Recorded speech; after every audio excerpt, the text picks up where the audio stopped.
Good straight ball, long and right down the middle. Still feels very effortless and smooth to me. In this video, I'm going to be talking about the real secret to getting efficient distance down the fairway. You probably are not going to see this covered on any other channel, so stay tuned after this. I'm going to cover the real secret.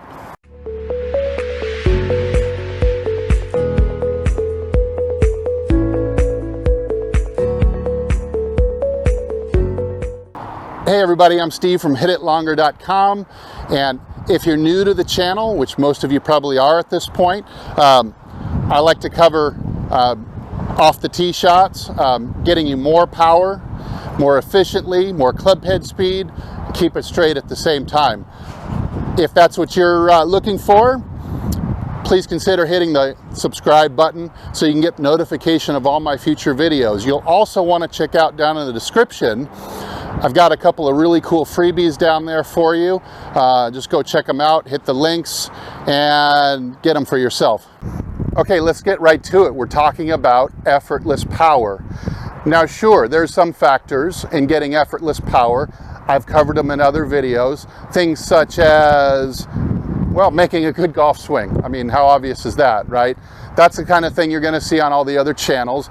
Sure, having a driver fit perfectly for your swing, getting the right amount of launch angle, spin rate, all that stuff, of course, it's going to contribute in making it. But I'm here to deliver the bad news, the hard news. Those are the easy things.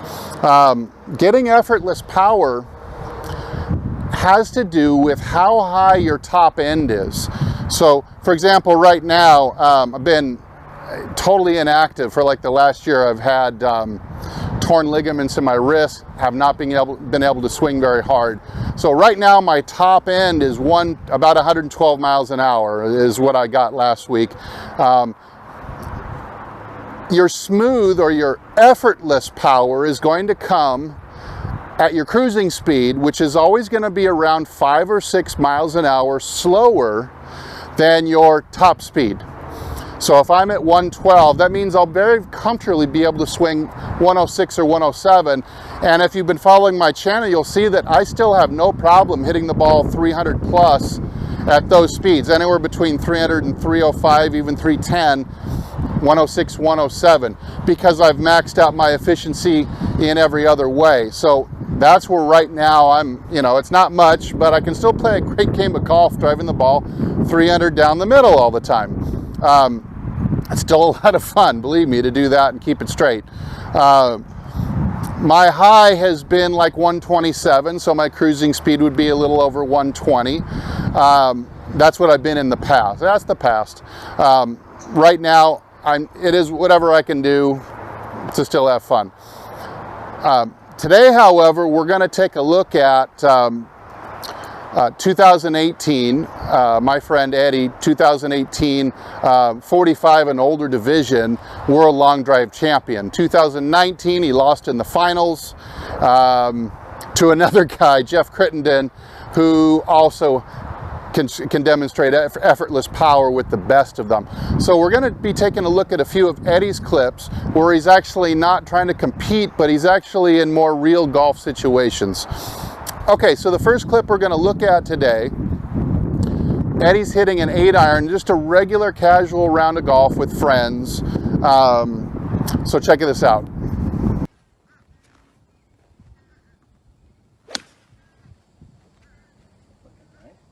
Looking good.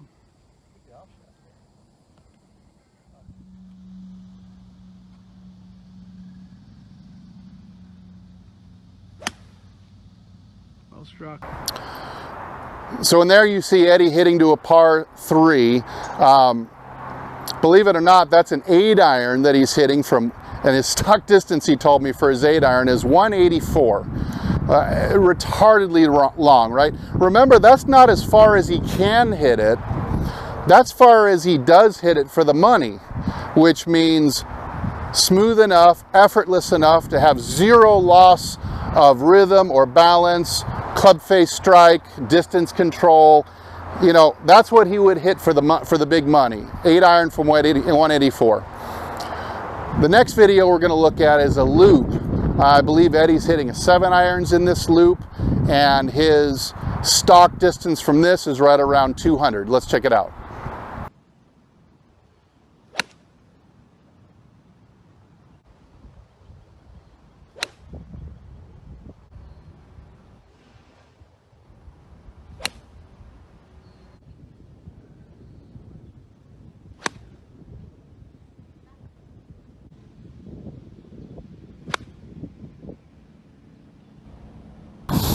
I mean, what a beautiful golf swing, right? I mean, that's the epitome of effortless power, right?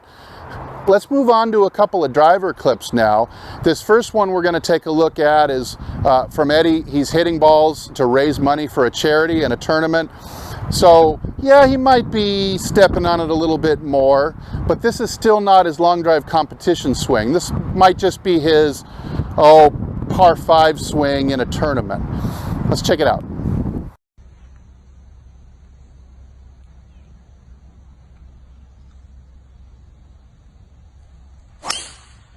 Jeez.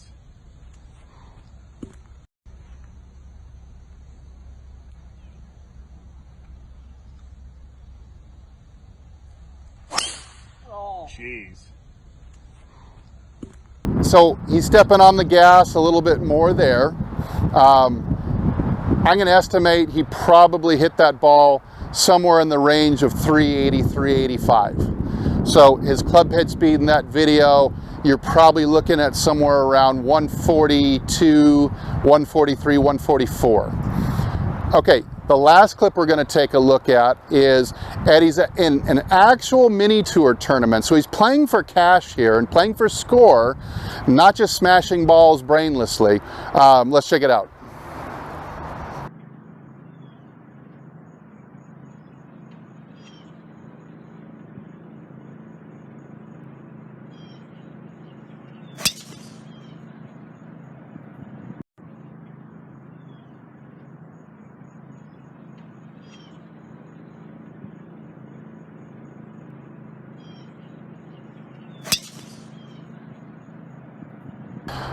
So that's more of a comfortable cruising speed he might hit on a little bit more of an open hole. That ball's still over 370, so we're talking about a club head speed still probably 140 plus.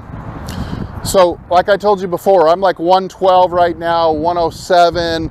All of us tend to be, no matter what your speed is, your cruising speed tends to be about 5 or 6 miles an hour slower than your top speed.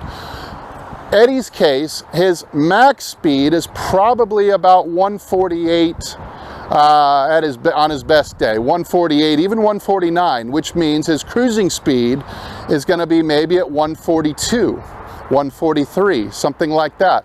That's the speed it looks like he's just not really taxing himself. It's probably the swing that you prefer when you're out playing for your handicap. You're playing within yourself. It's smooth, effortless. Keep the ball in play all day. So it's all relative. But what you need to know, the lesson here is that you're never going to get any faster if you don't train at your max speed to raise your max speed higher. If you're constantly swinging at your cruising speed, you're never going to be pushing yourself. The only way that you're going to ever raise your cruising speed is by raising your max speed, okay? If your max speed, let's say right now is 100 and your cruising speed is about 94, and let's say you hit the ball about 250 off the tee or so, good one 260. The only way you're going to raise your smooth speed up is if you get your top speed up, let's say 5 miles an hour. So if you can take your top speed from 100 up to 105 miles an hour, your cruising speed just stays attached, just goes right, floats right up 5 miles an hour with it. You'll go out on the course, you'll swing smoothly, and all of a sudden you'll be swinging 100 miles an hour when your top speed's 105, and all of a sudden you'll be hitting the ball that extra 15 yards or so. Another 5 miles an hour, another 15 yards. So, but that's how it's done. You've got to explosively train the top end. So Yeah, I know. You actually have to work for this. You have to work hard for this effortless power. Effortless power comes from training not effortlessly, but maximum all-out effort. Now, there's a lot of different approaches to get that done. You can use the super speed sticks. I like to use various weighted drivers. But in the gym, you could use anywhere from ropes and chains, medicine balls, apparatus like that, Olympic lifts, but things that are, you're lifting, moving weight explosively and fast. That's how you get your high end up, but then you drop down back to your golf course, smooth speed again, and the power is there, but the effort seems to be about the same. So that's how you do it, like it or not. Yes, I would encourage you to explore every other avenue of getting effortless power, being fit, having good swing mechanics. You'll find that I stress all those things in some of my other videos. Check out my channel and look at some of the other videos. And hey, I hope this earned you a like, and leave a comment down if you've tried some of this stuff before. Let me know how it worked. In the meantime, I'm going to go try to hit another effortlessly smooth, powerful drive. And hey, thanks for watching. I'll see you next time.